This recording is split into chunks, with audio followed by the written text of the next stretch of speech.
Hello, thank you for joining me today. I would like to discuss the symbolic interactionist theory. The roots can be traced back to George Herbert Mead and Horton Cooley. Mead focused on the roles of symbols, languages that shape individual behaviors. Cooley added to the theory by adding his concept of the looking glass self, where the identity of oneself and the roles it plays, which comes from analyzing our social interactions. In 1969, Hubert Blumer built upon the theory with a further development of three principles. Let's look at those principles.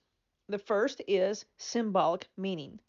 How we act or respond toward things is based upon the assigning of meaning on those things, which could be symbols, actions, objects, concepts that come from communication and interactions.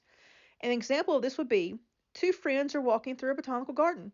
They come upon a white flower with a bee buzzing around it. Each person assigned the meaning to the white flower and bee, which is shaped by their varying backgrounds and personal experiences. For one friend, that white flower and bee symbolizes love, happiness, and beauty of nature. To the other friend, it symbolizes caution and the feeling of danger due to the bee buzzing around the flower. The second principle, social interaction. The focus is on the role of social interaction that the individuals have with other individuals where they develop shared meanings.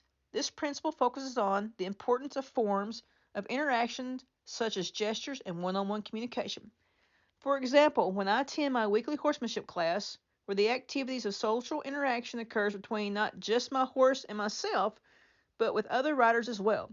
In riding together, we share tips, help each other work on patterns, and participate in equestrian events, which creates a social community.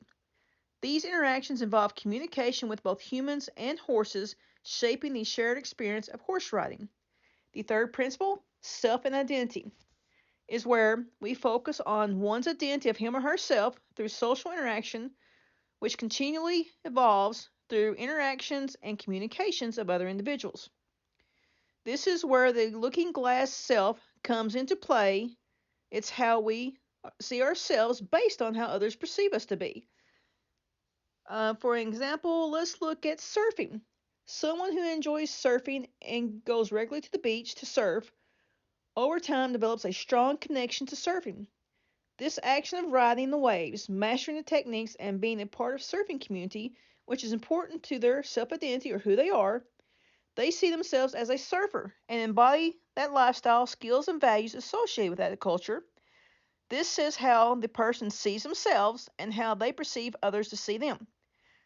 The symbolic interaction theory also has strengths and weaknesses. Let's look at one of each. One strength being that is on a micro level when looking at people's everyday life and how they give meaning to those lives. A weakness is that they neglect the macro level of society, such as institutions.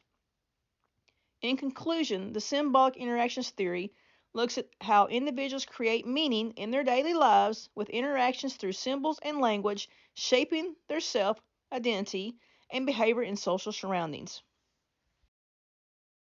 I hope you enjoyed this short video on the topic of the symbolic interactions theory, and thank you for watching.